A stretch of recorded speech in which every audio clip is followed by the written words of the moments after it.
Enjoy చేసాం. As producer గా మీరు చూసినప్పుడు ఆల్రెడీ కాంబినేషన్ లవ్ స్టోరీలో చూసాం అండ్ ఇప్పుడు తండేల్లో మీ ఫీలింగ్స్ మాతో పంచుకోవాల్సిందిగా రిక్వెస్ట్ చేస్తున్నాం అండి. Can you pass the mic please? లేదండి, సాయి పల్లవి గారు అండ్ నాగ చైతన్య గారు వాళ్ళ కెమిస్ట్రీ అయితే లవ్ స్టోరీ దగ్గర నుంచి చూస్తూ వస్తున్నాము. అంటే నాకు తెలిసి ఈ మధ్యలో ద బెస్ట్ పేర్ వాళ్ళిద్దరు స్క్రీన్ మీద ఉన్నారంటే అలాగా స్క్రీన్ అలా లాక్ చేసేస్తున్నారు వాళ్ళిద్దరు. నాకు తెలిసి ఇంత హిట్ పేరు ఈ మధ్యలో ఎక్కడ ఈ మధ్య కాలంలో అయితే చూడలేదు. నిజంగా వాళ్ళిద్దరికీ కూడా కిడోస్. అండ్ ఇంకొకటండి, అటు గీతా ఆర్ట్స్ అయినా GA2 అయినా ఏది తీసుకొచ్చినా సూపర్ డూపర్ హిట్లు కొడుతున్నారు. ఇండస్ట్రీలోకి ఎవరైనా రావాలంటే ఆ సక్సెస్ మంత్ర ఏంటో తెలుసుకోవాలని వెయిట్ చేస్తుంటారు. ఒక మాటలో చెప్పాలంటే ఏమంటారు? అరవింద్ గారి దగ్గర ఒక 10 సంవత్సరాలు చేస్తే అన్నీ వచ్చేస్తాయండి మొత్తం. దానికి పెద్ద మంత్రం ఏం లేదు.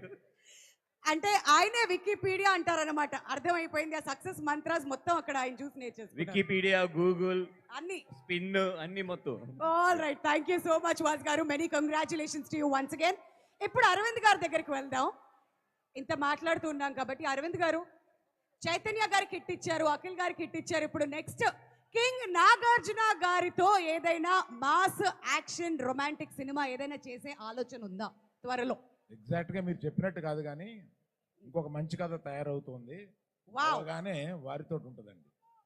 ఓకే, ఇంకో క్వశ్చన్ ఏంటంటే, ఈ సినిమాతో సూపర్ డూపర్ హిట్ కొట్టేసి బోల్డ్ అంత ప్రాఫిట్ ఉంది కదా, మీ ప్రాఫిట్ ఈ సినిమా యూనిట్ లో ఎవరితోనైనా షేర్ చేసుకోవాలంటే ఎవరితో షేర్ చేసుకుంటారు? వాసుతో. సార్ నేను ఇంకా ప్రశ్న పూర్తి చేయలేదు సార్, తప్పించేసుకున్నారు. వాసు గారు తప్పించి ఇంకెవరితోనన్నా ఆ ప్రాఫిట్ షేర్ చేసుకోవాలంటే ఎవరికి ఇస్తారు ఆ ప్రాఫిట్? మా అబ్బాయిలకండి. పల్లవి ఏదైనా చెప్పాలనుకుంటే చెప్పండి.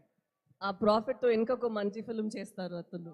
వావ్, కరెక్టే కదా? అంతే అంతే, ఇంకా దాని తర్వాత క్వశ్చన్స్ ఏం లేవు, చంపేశారు. కాదు, ఇంకొకటి మీరు గమనిస్తే, ఇందాక ఇవిడ మాట్లాడినప్పుడు మీరు ప్రాపర్ గా గమనిస్తే, చూసినప్పుడు చేసినప్పుడు అని వస్తుంది చూడండి ఆవిడకి. శ్రీకాకుళం నీళ్ళు పడ్డాయండి. అది నీళ్ళు పడ్డం కాదండి, అది ఇవిడ ఇన్వాల్వ్మెంట్ అయిపోయింది, అంతా అయిపోయింది.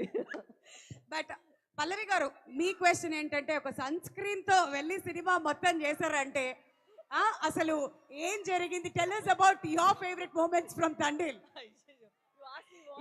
మీ ఫేవరెట్ మూమెంట్స్ ఆఫ్ తండేల్ మాతో ఏమైనా పంచుకోవాలనుకుంటున్నారా? ఆఫ్ స్క్రీన్ యాక్చువల్లీ మానిటర్ వెనక మేము చాలా జోవియల్ గా చాలా హ్యాపీగా ఉన్నామా. అలా ఒక సెట్ ఉండడం చాలా రేర్. ఈగో ఏం లేదు, అందరూ చాలా ఏదో ఫ్రెండ్స్ లాగా ఉంటారు. ఫ్రెండ్స్ అందరూ కలిపి ఒక ఫిల్మ్ చేసినట్టు ఉంటుంది. ఈవెన్ అరవింద్ గారు వస్తే కూడా అలానే ఉంటుంది.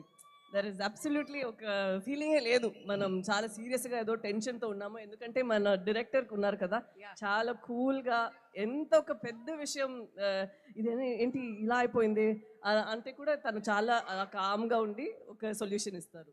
సో కాదు, ఇంకా మమ్మల్ని స్పెషల్ గా ఆశ్చర్యపరిచిన విషయం ఏంటంటే, మూవింగ్ బోట్ లో స్టెప్పులు వేస్తున్నారు, శాండ్ మీద స్టెప్పులు వేస్తున్నారు అండ్ ప్రతి చోట స్టెప్పులు వేస్తూ కనిపించారు. అసలు హౌ ఇస్ దట్ పాసిబుల్ అండి? ఆవిడ గాల్లో కూడా ఇప్పుడు స్టేజ్ మీద వేస్తారు, చూస్తున్నాడు. ఒకసారి చూడండి, స్టేజ్ మీద శ్రీకాకుళం నేల మీద సాయి పల్లవి గారి స్టెప్ ఒక్కసారి ఇలా చెప్పియే నన్ను ఆ నెల మీద ఆ నీళ్ళ మీద అన్ని చేపించారు. కాదండి.